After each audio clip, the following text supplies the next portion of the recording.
그러니까 후쿠시마 원전 사고는 전후 일본 사회에서 가장 큰 충격이자 일본이 나아가는 바에 있어서도 굉장한 트라우마로 작용할 것이다. 도쿄에 그런 지진이 일어난 게 1923년도에 일어난 지진 이후로 가장 심각했던 지진이죠.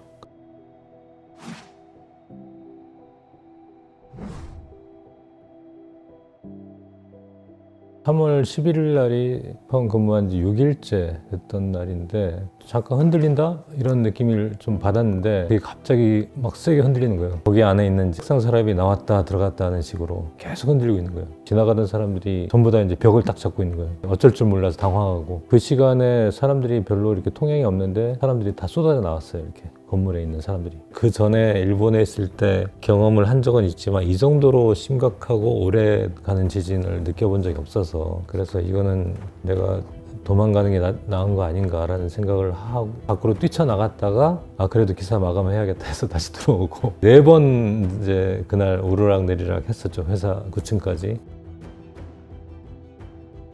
지진이 나고 나서 사흘 뒤에 쓰나미 취재를 하려고 미야기현으로 취재를 갔어요. 도쿄에서 미야기현으로 가려면 후쿠시마현을 반드시 지나가야 돼요. 곳곳에 도로가 균열이 돼가지고 1박 2일이 걸렸는데 중간에 후쿠시마 시에서 하룻밤 잤어요. 날씨가 더워서 창문을 막 열고 이제 운전을 쭉 했는데 마침 후쿠시마 원전이 폭발한 이후의 시점이에요. 그때 상황에서 뉴스로 이런 게 있었다는 건 좀 알고 있었지만 당시에 일본 정부의 발표 내용이 큰 사고가 아니라는 듯이 발표를 했기 때문에 일본에 대한 이제 믿음 같은 게 있었어요. 안전대국이다 일본은. 그 말을 믿고 대수롭지 않게 이제 운전을 하고 갔던 거죠. 이야기에서 3박 4일 동안 쓰나미 피해 취재를 하고 돌아왔는데 얼마 안 돼서 그 방사능 피해가 도쿄까지 덮친 거죠. 그 정수장이 있어요. 도쿄 시민들이 먹을 물. 그 정수장에서 방사능 세슘이 이제 검출이 됐죠. 상당히 많은 양이 검출이 돼가지고 그 뉴스가 알려지면서 도쿄 전체가 패닉이 돼버렸어요. 생수를 전부 다 사재기를 하는, 빨래는 이제 밖에다 걸지 못하고 빨래는 안에서 말리고. 어쨌든 후쿠시마 원전 사고 쪽 취재를 계속 하기 위해서 그쪽을 출장을 가야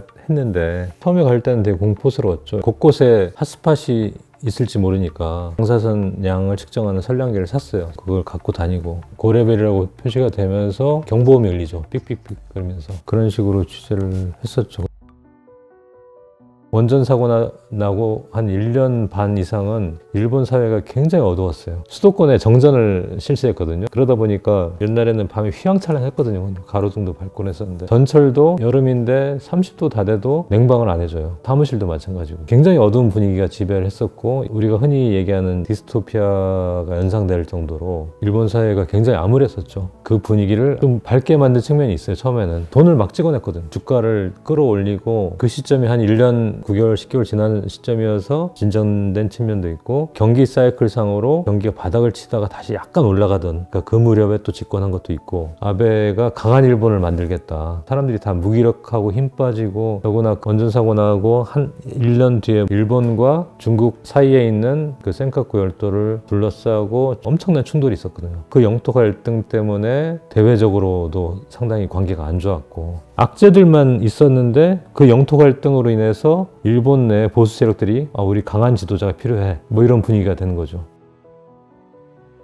작년에 이제 코로나 이제 위기를 보면은 일본 사회의 역량이 예전만 못한 거 아니냐. 특히 이제 위기 관리 대응이라고 하는 게 조금 퇴화된 측면이 일단 있다. 근데 그게 민주주의가 제대로 정착이 안 된 측면, 한국과 비교를 해봤을 때 정부 일에 대해서 막 언론들도 감시를 세게 하고 보통 사람들도 목소리를 계속 내고 하잖아요. 근데 일본은 정부가 하는 일에 대해서 일단 그 비판의식이 좀 부족한 거. 아무리 정치를 못해도 계속 자민당이 정권을 잡는 일당 독재 말하자면. 그러니까 물론 민주당이 하던 3년 정도가 있었지만 민주당이 철저하게 실패를 하면서 더 이상 야당이 정권을 잡기 어려운 상황. 민주주의가 제대로 정착이 되지 않고 관주도 국가 시스템 이 자체가 제대로 민의를 반영하지 못하면서 계속 나가고 있는 이제 그런 상황이어서 일반 시민들 사이에서는 처음에는 조금 이제 민감하게 반응하다가 어느 정도 사고 수습이 됐다는 식으로 일본 정부가 발표를 하고 한 1년 지나서부터는 방사능에 대한 보도도 굉장히 줄었고 그리고 일본 사람들도 공개적으로 얘기를 잘 안 하게 되죠. 저설량 피폭설이 있고 그러니까 어느 정도 축적이 돼야지 위험하다는 이 두 가지 설 중에서 저설량 피폭설을 믿는 사람들은 굉장히 소수예요. 일본 내에서. 공개적으로 모여있는 자리에서 방사능 얘기를 할 수가 없는 거예요. 이거 뭐 크게 당장의 건강에 영향도 없는데 왜 이런 소리를 하느냐. 자칫하면 왕따를 당할 수도 있고 특정 종교에 대한 신념처럼 여겨지는 거죠. 그러다 보니까 자연스럽게 방사능 문제에 대해서는 거론을 하지 않는 게 일본 사회의 그러니까 하나의 암묵적인 룰 비슷하게 돼버렸죠. 어쨌든 그 사람들은 평생 거기 살아야 되잖아요. 평생 거기서 살아가야 되는 사람들이기 때문에 잊어버리고 싶은 생각이 좀 있는 측면이 있죠. 원전 사고라고 하는 것 자체가 한번 발생하면 원상복구가 될 수 없는 많은 주민들의 삶에 지대한 영향을 좀 미치고 국가 이미지에서도 이제 문제가 생겼던 것이고 이제 원전 사고로 인해서 사람들의 어떤 좌절 이런 것들이 오히려 일본을 보수화하는 자양분이 돼가지고 정치, 경제, 사회, 문화적으로 다방면에서 그 파장은 사실 이루 헤아릴 수 없다고 볼 수가 있는 거죠. 일본 사회의 가장 큰 다크 사이트이면서 현대 일본의 트라우마로 앞으로도 계속 작용하지 않을까 이렇게 봐야 될 것 같습니다. 올림픽을 유치한 다음에 부흥하려는 그런 기회로 삼고 있는데 어떻게 될 것 같으세요?